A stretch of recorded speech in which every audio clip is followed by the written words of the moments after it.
This video includes moderate gameplay and moderate environmental spoilers.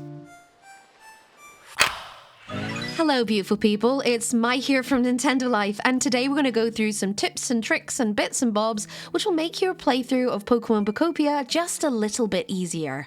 Now, without further ado, let's get stuck in. When you start the game in the Withered Wasteland, everything seems a little bit, well, withered and somewhat parched. But don't go running around watering every dry piece of grass you see. Progress the story just a little bit more and soon enough the rain will come. We do recommend at least watching around the Pokémon Center ruins, otherwise you'll be running around for ages later on reviving every patch you see. PP is your source of energy in the game, so whilst you're punching, watering or doing any task which requires energy, make sure you keep an eye on your PP meter. Food at the start of the game can be a little bit hard to find, but quickly stock up on leper berries and carrots and you'll be better in no time. Leper berries can be found by headbutting trees, and carrots can be pulled from the ground, although sometimes they can just be leaves. Most of us like a good old shopping spree, but spend your life coins wisely. At your Pokémon Center PC, you can spend your hard-earned life coins on anything from recipes to flowers to even furniture to decorate your town with. But what's good about that when you've got no pocket space, am I right? Well, make sure to save up your coins so you can purchase more space via the different backpacks available alongside the handy bag, which will give you an extra whopping 12 inventory slots. With the handy bag, you can also toggle on and off a hotbar for quick access whilst playing. Speaking of shopping, you'll want to try and get as many recipes as you can should you want to have more freedom whilst decorating. In the long run, it's also cheaper to grab a recipe than wait around for the item you want from the PC and having it bleed your purse dry. We suggest you buy any and all recipes available at the PC, especially if it's only available for that day only. You've been playing all week and Sunday comes along, but you won't be finding any snot-nosed piggies selling turnips here, no siree. But instead, you'll find more shiny spots than usual. You'll find these extra spots in the water or on flowers, which make for a lovely bonus worth the sacrifice of your lion. In these spots, you'll find more honey and flowers, and if you're lucky, a dream recipe or two hidden in sparkling ripples of water. With so many Pokemon roaming each area, it's really hard to keep track of their whereabouts. So if you're looking for a certain Pokemon, but they're not in their usual spot, just open up your Pokedex, select the one you want to find, and ask a fellow Pokemon if they've seen them anywhere. Usually they point you in the right direction, but if they're nowhere to be seen or in a different area entirely, they'll certainly let you know. You can also pop some honey down at their habitat or home, but we find asking a fellow Mon is far much quicker. Pokemon can be pretty chatty, either having conversations with each other or desperately trying to get your attention. Pay close attention to the colour of the speech bubbles though, because if it's yellow, then you'll want to have a chinwag or two with them.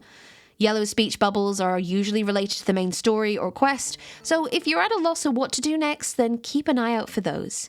Sometimes these speech bubbles also mean that there's a new Pokemon waiting to move in, so get ready to bring up the welcome wagon. There are so many items in Pokopia, so what's the best way to keep track? Simply pop to your crafting bench, make a frame, and place it on or next to the storage box whilst making sure to display what kind of item you have stored in there. This is really helpful if you have a hankering for taking every item you come across and need something in a very quick pinch. For easy access whilst crafting, why not surround the crafting bench with said boxes? That way you can craft without clogging up your inventory too. So whether you get motion sickness or just want a better view of your surroundings, we recommend tinkering with the camera field of view and changing it to far. That way you'll get a better scope of what's around and see if there's any shiny spots or new Pokemon rustling in the grass. The camera will still zoom in when destroying blocks though, so don't be too alarmed. In Pokopia, the world is your cloister here, so if you see an object, floor design, or even a window you want for your town, then just go ahead and nab it.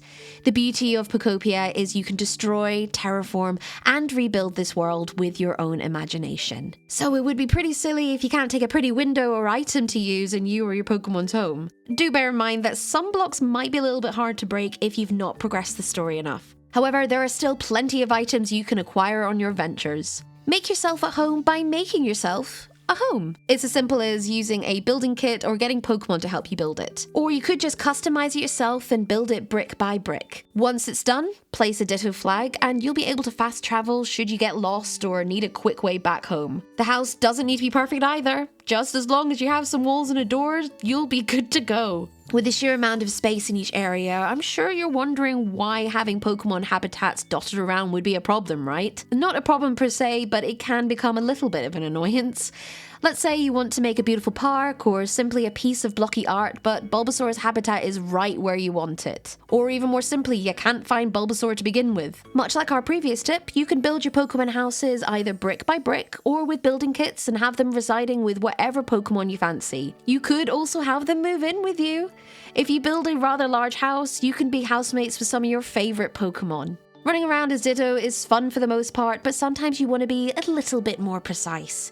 Instead, maneuvering yourself haphazardly to reposition yourself, hold down ZL whilst placing or destroying blocks so you can strafe to your heart's content. This is particularly handy when destroying buildings and blocks you find in the middle of nowhere and are desperate for those loving materials.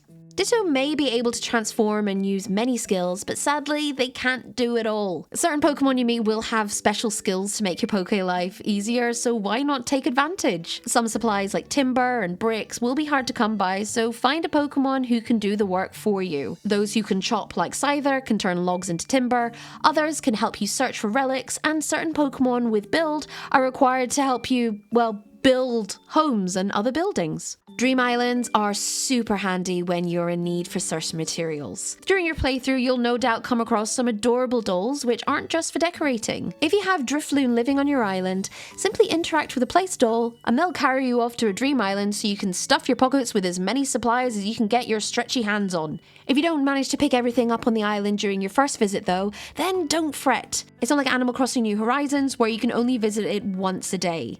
In Pokopia, you can visit the same being the operative word here, island as many times as you like in one day. Please note that you will need a Nintendo Switch Online membership to visit these islands. Fancy baking some bread or lighting a fire, but you can't find any of your favourite fire Pokemon lying around? If you have a Magby statue handy and a floor switch, then you don't need to bother with those mon.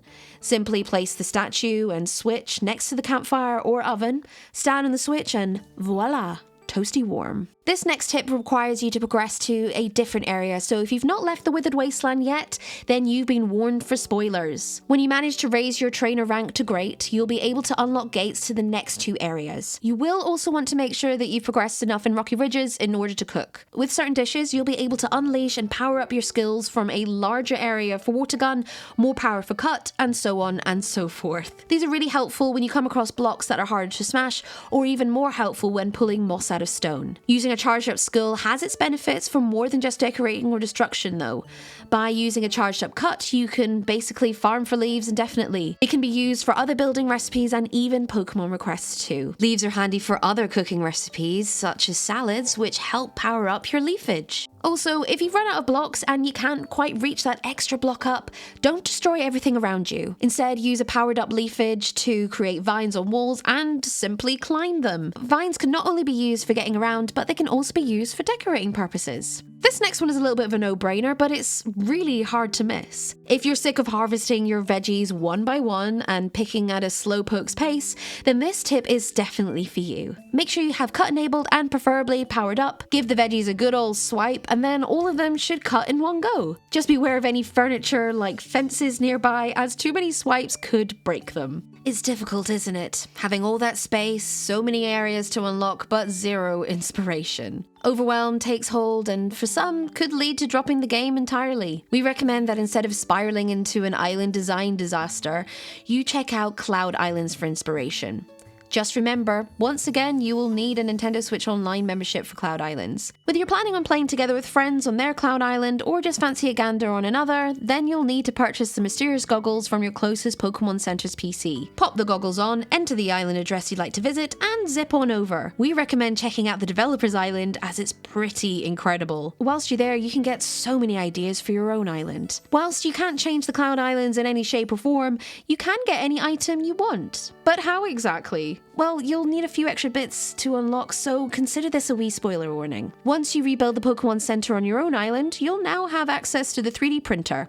Whilst on a Cloud Island, if you see an item which is a must-have, but you've just not found it or don't have the materials to make it, then it's pretty simple. Pull up your camera by pressing the minus button, change to object mode by pressing Y, and snap a pic of the item you want. Just remember you only have 20 slots, so choose wisely. Once you're done, head back to your own Pokemon Center and use the 3D printer to select which item you'd like to copy. This process can be pretty expensive though, especially if you haven't stocked up on Pokemetal or rare Pokemetal. And last but not least, For those of you who may have played Animal Crossing New Horizons, you have no doubt seen the wonderful and ambitious islands created by other players in-game or online. While there may be some truly ambitious Pokemon islands dotted on social media, it's still hard not to compare them to your own. Our main advice is to take the game at your own pace and really try not to play the comparison game.